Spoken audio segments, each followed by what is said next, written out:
মানে আপনার জন্য প্রশ্ন হচ্ছে যে আমার প্রশ্নটা আমি একটু পরে করি, আপনি যদি চট করে। আপনার জন্য প্রশ্ন হচ্ছে যে আপনি জানেন যে হাইকোর্টের একটা অর্ডারে বলা হয়েছে যে জয় বাংলা বলার এখন আর কোনো বাধ্যবাধকতা নেই, যেটা সরকার বাধ্য করেছিল যে জয় বাংলাই হচ্ছে একটা স্লোগান। হাইকোর্ট অর্ডারটা আমি যেরকম বুঝেছি যে এটার বাধ্যবাধকতা নেই, যার ইচ্ছা সে দিবে, যার ইচ্ছা সে দিবে না, ব্যাপারটা এরকমই মনে হচ্ছে। আপনি এটাকে কিভাবে দেখেন যে এটা নিয়ে আসলে লোকজন আপনাকে প্রশ্ন করছেন? ওই জয় বাংলা আমাদের এখানে যখন তারা যুক্ত হচ্ছে তারা প্রশ্ন করছে। হ্যাঁ, তো আমি বলছি যে ধরেন এইসব কথার বা এগুলো অর্ডারের বা রায়ের লিগাল ইমপ্লিকেশন এটা আমি বলতে চাই না, বিকজ আমি ওটা বুঝি কম। কিন্তু আমি অলওয়েজ এই ধরনের অর্ডার পলিটিক্যাল মিনিংটা বুঝতে চাই। পলিটিক্যাল মিনিং যদি বলেন তাহলে কোনো সময়ের জন্যই কোনো স্লোগান আমার জন্য বাধ্যবাধকতা হতে পারে না। এখন ধরেন জাতি রাজি হলো, তারপরে কোর্ট রাইজে সবাই মেনে নিল, আমার কাছে সেই স্লোগানটা পছন্দ না হতে পারে, আপনি তো আমার জোর করে চাকরি দিতে পারেন না। ডেমোক্রেসি এরকম নয়, it is just the rule of majority. মেজরিটির ওপিনিয়ন যাতে বলে তার ভিত্তিতে হয়। It is also right for the minority to express, যে তারা যাতে তাদের কথা বলতে পারে। ঠিক করে করছি না। ওকে, ফেয়ার এনাফ। আমি আপনাকে যে প্রশ্নটি করতে চেয়েছিলাম যে আপনি বলেছেন যে মানে বাংলাদেশে অনেক ফানি জিনিস হয়েছে, যে বিরোধী দলের নেতাকে আসলে আত্মগোপন করতে হয়েছে গণ অভ্যুত্থানের মুখে, যেটা মানে যেটা আসলেই ফানি, মানে যতবার আমার মনে হয় ততবারই আমার কাছে হাসি পায়। আপনি বলেছেন যে এত বড় একটা আন্দোলনের পরে প্রধান বিরোধী দলের হাতেই আসলে আন্দোলনের পতাকা নাই, সেটাও একটা মনে রাখার মতো বিষয়। কিন্তু আমার কাছে যেটা হচ্ছে খুব মনে হয় যে শেখ হাসিনা যিনি কারো কথা চিন্তা না করে কাউকে কোনো কিছু না জানিয়ে চলে গেলেন, পালিয়ে গেলেন, এখন আবার তিনি বলছেন তাকে আসলে পালাতে বাধ্য করা হয়েছিল, এবং তিনি বক্তৃতা দিচ্ছেন, সেই বক্তৃতা নিয়ে তার নেতা কর্মীরা আবার মানে এটাতে উৎফুল্ল হচ্ছেন। এই ভাই এতই আমি মনে কষ্ট পাইতাম। এইটা এইরকম কেন? মানে এটা আমি একটু মানাবে আপনার কাছে একটু, আমি একটু বেরেসা ফারানা থেকে আসি একটু, আপনি এটা একটু মানে আপনি একটু মানে আগে প্রশ্নটা করে রাখলাম। আমি আসলে প্রশ্ন করেছিলাম যে বৈষম্য বিরোধী ছাত্র আন্দোলনের মধ্যে আপনি আসলে যুক্ত হবেন কিনা, এটা হবেন কিনা। জয় বাংলা নিয়ে আসলে আপনার মতামত আমরা একটু শুনে নিতে চাই, যেহেতু প্রশ্নটা উঠেছেই। আপনি একটু বলবেন যে হাইকোর্ট বলেছে যে এটা না, আমি আসলে কোনো দলে যাওয়ার কথা কল্পনাও করছি না, এটা আমার কোনো চিন্তার মধ্যেও নাই। আর দ্বিতীয় যে প্রশ্নটি জয় বাংলা স্লোগান, দেখুন পুরাটাই তো পলিটিসাইজ হওয়া। যে আপনি না আলাদা আলাদা ভাবে কোনো প্রতিষ্ঠানকে রক্ষা করতে পারবেন না। আপনি যখন সকল কিছুকে একত্র করবেন একটি বিশেষ লক্ষ্যে, তখন আপনি পিসমিল বেসিস আছে জুডিশিয়ারিটা ঠিক রাখি, কিংবা আচ্ছা থাক আমি প্রশাসনটাকে ঠিক রাখি, ইট ইজ ইম্পসিবল খালেদ ভাই। সেই কারণেই যেটা হয়েছে, জুডিশিয়ারির প্রতিটি নিয়োগ, প্রতিটি পদোন্নতি, অ্যাপেলেট ডিভিশনে যাওয়া, অ্যাপেলেট ডিভিশন থেকে কে চিফ জাস্টিস হবেন সেটা নির্ণয় করা, এই সকল কিছুই আসলে রাজনৈতিক সিদ্ধান্তে হয়েছে। এবং আপনি চিন্তা করে দেখেন, এই যে আবারও সেই ইতিহাস টানতে হয়, স্বাধীনতার 54 বছর খালেদ ভাই, হ্যাঁ, আমাদের কিন্তু আকাশের যত তারা আইনের তত ধারা, তাই না? অথচ একটা বিচারক নিয়োগ আইন আমরা কেউ করলাম না। কেন করলাম না? কারণ আমরা না আসলে আমাদের খাস বল্টু পিল্টু লালটুকে বিচারক হিসেবে দেখতে চাই। এবং আমি চাই যে যখন আমি ক্ষমতায় আসবো তখন আমার যা যা মামলা যেভাবে হলে আমার সুবিধা হয়, রায়গুলো শেষে ভাবে হবে। হ্যাঁ, হাসিনা একেবারে নগ্ন ভাবে করেছে বলে না আমাদের কাছে একেবারে চোখে মনে হয় যেন খুব বেশি আমাদের চোখে লেগেছে।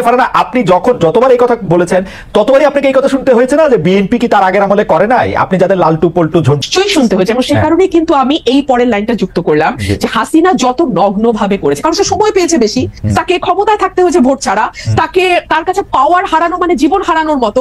সুতরাং তার কাছে যেটা মানে তাকে যেভাবে সকল কিছু ভীষণ ভাবে ব্যবহার করতে হয়েছে, অন্য গভর্নমেন্টকে ততটা সুযোগও তারা পায় নাই এবং ততটা তাদের ব্যবহারও করতে হয় না। সেই জায়গাটাতে কিছুটা ডিফারেন্স আছে, মাত্রাগত পার্থক্য। Let's put it in this way, মাত্রাগত পার্থক্য। হ্যাঁ, সে কারণে আমরা দেখছি যে বাংলাদেশে জাতীয় স্লোগান কি হবে এটাও হাইকোর্ট নির্ধারণ করে। একটা পলিটিক্যাল কোয়েশ্চেন, বাংলাদেশের নির্বাচন কিভাবে হবে, for God sake it's a political question Khaled ভাই, তাই না? মানে আপনি যেই দলই করেন, যেই মতই করেন, কিংবা আপনি যাই হন না কেন, আপনি যদি সুস্থ মানুষ হন আপনি যা বুঝবেন যে এটা পলিটিক্যাল কোয়েশ্চেন। কিন্তু এইটাও আমরা না হাইকোর্ট বা অ্যাপেলেট ডিভিশন থেকে এটা করাই নিব। আবার ধরেন আমাদের সংবিধানকে আমরা মোটা দাগে একটা পারিবারিক বইয়ের মতো করে ফেলবো, আমরা যা যা চাই তার সবই সংবিধানে থাকবে। এবং এমন সব অদ্ভুত প্রপোজিশন আমরা সংবিধানে দেব যে আমরা সামনে ভবিষ্যতে যত সংসদ আসবে সেই সবগুলো সংসদকে আমরা বেঁধে ফেলার চেষ্টা করব। মানে তারা কি কি আইন করতে পারবে, কি কি পারবে না, সংবিধানের কোন কোন অংশ তারা 2/3 কেন 3/4 মেজরিটি দিয়েও চেঞ্জ করতে পারবে না, এরকম অংশ আমরা সংবিধানে বলে আবার সেটা লিখে দেবো যেটা অপরিবর্তনীয়, which itself is unconstitutional. Okay, which itself is unconstitutional. So এগুলোর মধ্যে দিয়ে তো বাংলাদেশ গেছে। সে কারণে আমি মনে করি খালেদ ভাই যে আমরা না একটা ঝাঁকি খেয়েছে বাংলাদেশ, মানুষ, দেশ, রাষ্ট্র, সরকার ঝাঁকি খেয়েছে। কিন্তু এই ঝাঁকিটাতেই যে আমরা একেবারে ঠিকঠাক ফিটফাট হয়ে বিলাতি কায়দার ওয়েস্টমিনিস্টার গণতন্ত্রে অভ্যস্ত হয়ে যাব, কিংবা ইভেন ঘরের পাশের ভারতের গণতন্ত্র আমরা বুঝে যাব, এটা ভুল। আমাদেরকে আরো অনেক দূর যেতে হবে খালেদ ভাই।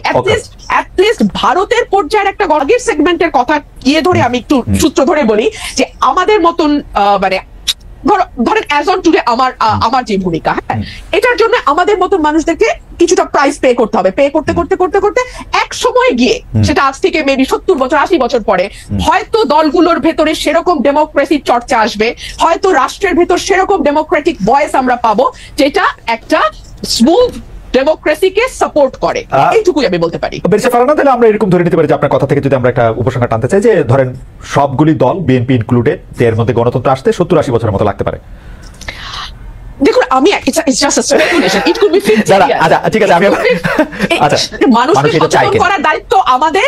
কতটুকু সচেতন করা, আমি কত সময় নিয়ে হবে, এটা তাদের উপর। আমার বেশ ফারহানা, আমি একটু আসি আপনার কাছে। আমি মানবেরকে যেতে চাই। মানবে, আমি আপনাকে প্রশ্ন করেছিলাম যে এটা তো এরকম হওয়ার কথা যে নেত্রী আসলে আপনার এই প্রশ্নের জবাবটা দেওয়ার আগে যেহেতু একটু অধিকার চর্চা করতে পারিনি কি, আমি যে প্রশ্নটা আপনি রুবিন ফারহানা করেছেন। আচ্ছা শিওর, তাহলে আপনি একটু বলেন। আমরা একটু আপনাকে আরেকটা জিনিস শোনাই যে আমরা দর্শকদের কাছে প্রশ্ন করেছিলাম যে নির্বাচনের আগে বড় ধরনের সংস্কার করা হবে, এমন মন্তব্য করেছেন প্রধান উপদেষ্টা ডক্টর মোহাম্মদ ইউনূস। অন্তর্বর্তী সরকারের এই অবস্থান সমর্থন করেন কিনা, বড় ধরনের সংস্কার করা হবে এটা সমর্থন করেন কিনা, সেটা সমর্থন করে শতকরা 83% দর্শক, সমর্থন করেন না হচ্ছে 17% দর্শক। আমাদের জন্য একটি স্টেগারিং নাম্বার, 145,000 মানুষ, মানে 1,45,000 মানুষ ভোট দিয়েছেন এটার মধ্যে। মানা ভাই, মানে 1,45,000 একটা বিপুল সংখ্যা। জি মানা ভাই, আপনি বলতেছিলেন। জি, বিষয়টা বলে রাখবেন, যে প্রশ্ন করেছেন সেটাও বলে রাখবেন, কিন্তু আমি এইটার লোভ সামলাতে পারছি না। প্লিজ, মানে অনধিকার চর্চা করবো তো বলছি। ধরেন ওবায়দুল কাদের আর মাহমুদুর রহমান মান্না দুজন প্রতিদ্বন্দ্বী ছাত্রনেতা ছিল, কিন্তু ওবায়দুল কাদের আমার কাছে ডাকসু নির্বাচনের কোনো পাত্তাই পাইনি।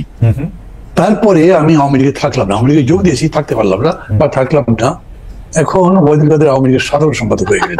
তখন আমাকে কোনো কোনো মানুষ এরকম করে বলেছে, ভাই ওবায়দুল কাদের সাধারণ সম্পাদক হয়ে গেল, আপনি দলটা ছেড়ে দিতে থাকলে আপনি তো হতে পারতেন। আমি তাদেরকে বলতাম না, আমি হতে পারতাম না, কারণ শেখ হাসিনা যে তুতু করে তাকে দিবে, আমাকে দিবে না। আমি ওটা জানি, বুঝি বলেই আমি ওখানে আকৃষ্ট করা যায়। তো এই কারণে যখন প্রশ্নগুলো করেন না আপনারা, বা ধরেন অন্যরা কেউ জিজ্ঞেস করে, যিনি জবাব দিচ্ছেন বা যাকে প্রশ্ন করেছে তাকে আপনার ভাবতে হবে যে এই মানুষটা উইথ অল অডস যেভাবে ফাইট করেছেন, that is victory, that is the victory. এবং এইটা মানুষের মধ্যে কিন্তু ইনস্টিল হয়ে যায়। না হলে আমি এখন মানুষের একটা ভালোবাসা পাই, আমি কিন্তু অনেস্টলি বলি, আমি মনে করি মানুষের ভালোবাসা আমি প্রায় শিখতে পারছি এখন, এরকম দেখি। তো সেই কারণে আমি মনে করি